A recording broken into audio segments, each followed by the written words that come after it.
آپ الگ سے اور کریں. بھائی آپ نے کہا عورتوں کے بارے میں کہ عورتیں مسجد میں بھی آ سکتی، تو اب کیا مسئلہ ہے یہ؟ مسجد میں عورت گھر میں رہی تو اچھا ہے کیا؟ آپ نے بولے باہر بھی آ سکتی، وہ بات بھی صحیح ہے آپ کی، لیکن قرآن بول رہا ہے کہ ایک غیر مرد اور عورت کے آنکھیں مل گئے تو بیچ میں جو تو شیطان اتنے لمحے میں شیطان حائل ہو جاتا. اور پھر دوسری بات، عمر رضی اللہ تعالیٰ عنہ نے جو تو ان کے دور سے جو تو عورتوں کو نماز کو آنا وہ کر دیے تھے، انہوں نے منع کر دیے تھے. بھائی نے اچھا سوال کیا. خواتین کے لیے میں نے کہا مسجد میں نماز یا عیدگاہ ہے. بھائی نے کہا کہ اس سے غلط ملط ہونے کے امکانات بڑھ جاتے ہیں، نظریں ملنے کے امکانات، فتنے کے امکانات بڑھ جاتے ہیں، اور حضرت عمر رضی اللہ عنہ نے جو ہے من کیا تھا. تو یاد رکھیے کچھ چیزیں اس میں ہیں جو ہم کو سمجھنے کی ضرورت ہے، جو غلط فہمیاں ہیں. پہلی چیز، عورت مسجد آ سکتی ہے، عورت عیدگاہ جا سکتی ہے نماز کے لیے. صرف اس وقت اس کو منع کیا جا سکتا ہے جب سماج میں بہت زیادہ فتنہ ہو، جس فتنے کی وجہ سے وہ کہیں بھی نہیں جا سکتی ہو. نہ اسکول جا سکتی، نہ کالج جا سکتی، نہ جو ہے درگاہ جا سکتی، نہ مال جا سکتی، نہ بازار جا سکتی، نہ کہیں نہیں جا سکتی کیونکہ فتنہ ہے. تو لہٰذا اس ماحول میں وہ مسجد بھی نہیں جائیں گی. پھر ہم نے کیا کیا، صرف مسجد اور عیدگاہ چھوڑ کر باقی اجازت ہمیں کہاں منع کیا؟ ایسا کوئی عالم ہے جو بول رہا ہے کہ مال میں عورتیں نہ جائیں؟ ہے ہمت کسی کی فتویٰ دینے کی؟ وہاں تو نظریں کیا نہیں مل رہا. آپ دیکھیے ایک ہی ایسکیلیٹر پہ چڑھ رہے ہیں اوپر، کوئی گر جا رہا ہے تو اس کو اٹھا بھی لے رہا ہے کوئی آ کر بھاگتے ہوئے. درگاہ کے اندر مرد وہاں بیٹھے، عورتیں سامنے بیٹھی ہے، کھانا کھا رہے ہیں، لباس پہن کے جا رہے ہیں کپڑے. وہاں کوئی کہہ رہا ہے کہ درگاہ پہ جانا عورت کا آرام ہے؟ ایک بھی عالم کہہ رہا ہے؟ نہیں کہہ رہا ہے. سوال یہ ہے کہ صرف آپ فتنہ مسجد اور عیدگاہ اور مسجد میں جانے کو کہہ رہے ہیں، لیکن آپ کبھی مال میں، بازار میں، میلوں میں، یہ مینا بازاروں کے اندر اور چوڑی بازاروں کے اندر جہاں مرد اور عورتیں دھکے نہیں رگڑ کے چل رہے ہیں ایک دوسرے کے جسموں کو، وہاں نہیں منع کرتے. صرف کہاں احتیاط کر رہے ہیں آپ؟ مسجد میں. تو جب عورت کہیں بھی نہیں جائیں گی تو انشاءاللہ مسجد بھی نہیں جائیں گی. رسول اکرم صلی اللہ علیہ وسلم نے اس بات کی وضاحت کی. عورت کے لیے سب سے بہتر مقام وہ اللہ کی رضا سے سب سے قریب تب ہوتی ہے جب اپنے گھر کے سب سے اندر کے کمرے میں ہوتی ہے، سب سے اندر کے میں، سب سے زیادہ اپنے رب کی رضا میں ہوتی ہو. یہ بات طے ہے. لیکن وہی صحابیات جن کا ایمان سب سے بلند تھا وہ مسجد میں نماز کو آتی تھی. رسول اللہ کے سامنے آئی، آپ نے منع نہیں کیا، آپ نے ان کو آنے دیا. بلکہ ایک صحابی نے جب روکا تو آپ نے فرمایا اسے نماز کو آنے دو، اور اسی صحابیہ سے کہا لیکن تیرے لیے گھر کے اندر اس کے سب سے اندر کے کمرے میں نماز پڑھنا افضل ہے، اس لیے کہ عورت رب کی رضا میں سب سے زیادہ تب ہوتی ہے جب اپنے گھر کے سب سے اندرونی کمرے میں وہ ہوتی ہے. یہ بات تو اپنی جگہ ہے.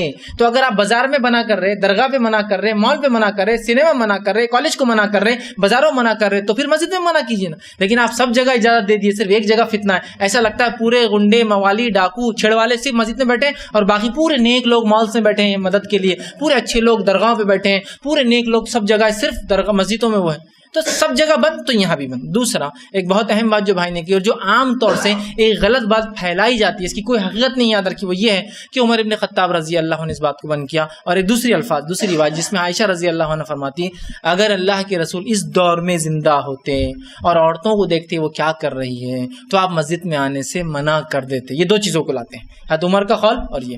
سب سے پہلی چیز، عمر ابن خطاب رضی اللہ عنہ سے کوئی قول ثابت نہیں عورتوں کو مسجد میں آنے کی ممانعت کرنے کا، کوئی قول ثابت نہیں ہے. حضرت عائشہ سے تو بھی ثابت ہے، کوئی قول ثابت نہیں ہے اور کوئی عمل ثابت نہیں ہے. یہ کیسے ہو سکتا ہے کہ خلیفہ ثانی عمر ابن خطاب بند کر دے مسجد میں عورتوں کو آنا، اور اس کے بعد ہی مسلسل عورتیں اس زمانے سے لے کر آج تک حرم میں آتی رہے، اور آج تک مسجد نبی میں آتے رہے، آج تک پورے جزیرہ عرب میں آتے رہے، آج تک افسوس کی بات ہے پورے دنیا میں آتی رہے سوا ہندوستان کو چھوڑ کر. آپ رشیا جائیے عورتیں نماز کو مسجد میں آتی ہیں، آپ امریکہ جائیے عورتیں نماز کو مسجد میں آتی ہے، آپ پورے خلیج ممالک جائیے عورتیں نماز کو مسجد میں آتی ہیں، آپ پورے افریقہ میں جائیے عورتیں نماز کو مسجد میں آتی ہے. آج بھی صرف یہ بر صغیر ہندوستان، پاکستان اور بنگلہ دیش میں شاید پورے گنڈے، موالی، چھیڑ چھاڑ کرنے والے، فتنے کرنے والے موجود ہیں. حالانکہ رسول اکرم صلی اللہ علیہ زمانے کا ایک واقعہ سنیے آپ، کیا سنگینی تھی اس واقعے کی. بات کے اقوال اگر ہوں گے بھی ثابت تو چھوڑیے، یہ سنیے اللہ کے رسول کے زمانے ہوا یہ. ایک عورت فجر کی نماز کو نکلی اپنے گھر سے، اور راستے میں ایک شخص نے اس عورت کو، اس صحابیہ کو کھینچ لیا، ایک گڑھے میں گرایا اور اس سے زنا بالجبر کیا. رسول اکرم صلی اللہ علیہ وسلم کی بات لائی گئی، آپ نے اس شخص کو جنہیں زنا بالجبر کیا اس کو سزائے موت دی، اور اس عورت کو بری، مطلب اس کو معصوم قرار دیا اور اس کو آزاد کر دیا. لیکن اس کے بعد کبھی یہ نہیں کہا کہ فجر میں عورت نہیں آئیں گے اس لیے کہ زنا ہو رہا ہے. فتنے کو روکا جائیں گا, شریعت نہیں بدلی جائیں گی. مسجد میں لوگ چھیڑ چھاڑ کر رہے ہیں نا, ان کی ٹانگیں توڑی جائیں گی, شریعت نہیں بدلی جائیں گی. آپ نے نہیں کہا کہ ریپ ہو رہا ہے تو فجر میں عورتوں کا آنا بند, نہیں, آپ نے سزا دی اس کو تاکہ آئندہ کوئی حرکت نہ کرے فجر میں آنے والی عورتوں میں. اور فجر اس زمانے میں اندھیرے میں ہوتی تھی, اس وجہ سے وہ کام کر پایا اور صحابہ دیکھ نہیں پائے کیا ہوا. سمجھ رہے ہیں بات کو؟ حضرت عمر سے تو کوئی قول اور کوئی عمل ثابت نہیں. اور یہ کیسے ہو سکتا تھا کہ عمر ابن خطاب کا فتویٰ اور اس کے بعد جو عثمان جو ہے اس عمل کو نافذ کرے؟ حضرت عمر کے دور میں عورتیں آتی رہی, حضرت عثمان کے دور میں عورتیں آتی رہی, رسول اللہ صلی اللہ علیہ وسلم کے زمانے میں عورتیں مسجد نبوی میں, مسجد حرام میں اور ہر جگہ جہاں مسلمان تھے آتی رہی. رسول اللہ کے بعد حضرت ابوبکر کے زمانے میں عورتیں مسجدوں میں آتی رہی, حضرت عمر کے زمانے میں آتی رہی, ایک دن بھی منع نہیں ہوا.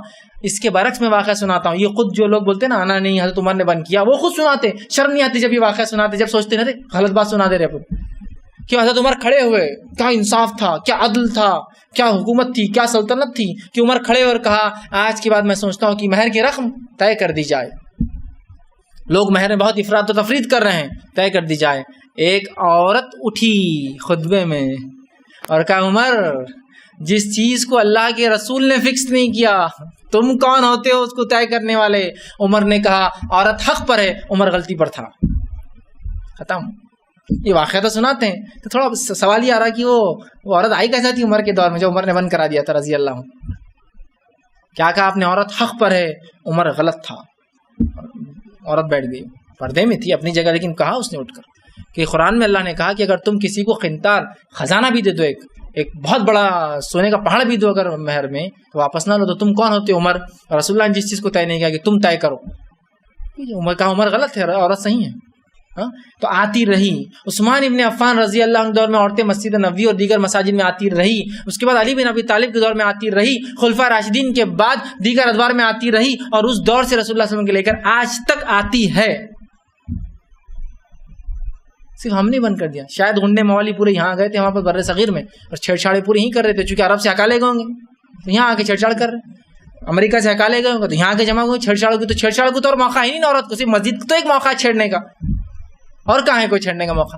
حالانکہ وہاں تو با پردہ آ رہی ہے, پورے پردے میں آ رہی ہے, ایک دینی تقریب میں آ رہی ہے. تو ایک جذبہ ہوتا ہے انسان کے اندر, اسپرچول جس کو بولیں گے, ایک جذبات ہوتے ہیں کہ دینی.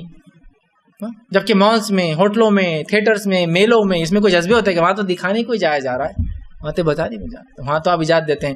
جو علماء یہ کہتے ہیں کہ عورت مسجد نہیں جائیں گی ہندوستان کے ماحول میں فتنے کی وجہ سے, میں ان سے گزارش کروں گا یہ فتویٰ بھی ضرور دے کہ مالس میں بھی نہیں جائیں گی, بازار میں بھی نہیں جائیں گی, درگاہ پر بھی نہیں جائیں گی, بازاروں میں جہاں مرد عورتیں ساتھ ہوتے ہیں, رمضان کی کسی بازار میں نہیں جائیں گی, عیدین کی کسی میلے میں نہیں جائیں گی, کسی میلے ٹھیلے اور کسی پروگرام میں نہیں جائیں گی. یہ بھی دے دے تو میں تسلیم کر لوں گا کہ بھائی یہ بھی پھر سے سب جگہ چھوڑ کر ایک جگہ بند کرنے سے یہ جو فقدان علم کا آج ہے, عمل کا ہے, یہ اسی وجہ سے بھرا ہوا ہے. تو بھائی نے ایک سوال کیا کہ مسجد میں عورتیں اور آدمیوں کو الگ کرتے, تو ہاں معنی یہی ہے, عورتوں کی مسجد الگ رہتی ہے, آدمیوں کی الگ مسجد رہتی, امام ایک رہتا. بس ایک ساتھ پڑھنے کا مطلب یہ نہیں کہ ایک جگہ. اب حرم میں چونکہ بہت مشکل ہوتا ہے ان کو مینٹین کرنا, ویسے وہ کرتے ہیں, مسجد نبوی میں تو انہوں نے الگ ہی کر کے رکھا. تو نماز مرد عورتیں اگر مسجد میں نماز پڑھیں گی تو اس کا ہرگز یہ مطلب نہیں ہے کہ ساتھ پڑھیں گی.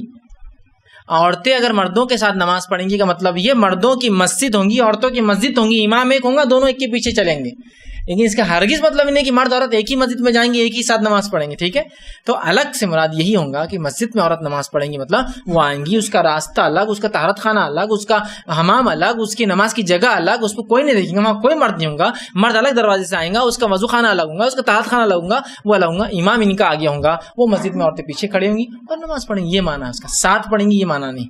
حرم میں جو ہوتا ہے وہ مجبوریوں کے تحت ہوتا ہے, مسجد نبوی میں چونکہ ایک نظم ہے تو وہاں مینٹین کر پاتے ہیں. حرم میں لاکھوں لوگ ہیں تو کیا ہوتا ہے, عورتیں ایک گروپ بنا لیتی ہے اپنا, 100 200 400 مل گئی تو وہ جماعت کھڑے کر دیتی ہے وہاں. اور چونکہ اتنی تعداد ہے کہ وہاں ممکن ہی نہیں ہوتا کبھی, تو محرم کیا کرتا ہے, عورت ادھر سے کھڑے کر کے کھڑے ہوتا ہے, اس کی محرم ادھر رہتی ہے ادھر, اور ادھر پوری عورتیں دوسری کھڑی ہوئی رہتی. ٹھیک, تو وہاں وہ ہو جاتا ہے مسئلہ. لیکن عام اعتبار سے ایسا نہیں ہوتا ہے. عام دنوں میں آپ مسجد حرم میں بھی جائیں گے تو ان کا الگ ہے, صف الگ ہے, سب الگ ہے. اور مسجد نبوی میں تو ہر بار ہی بہرحال ان کا الگ سسٹم ہوتا ہے.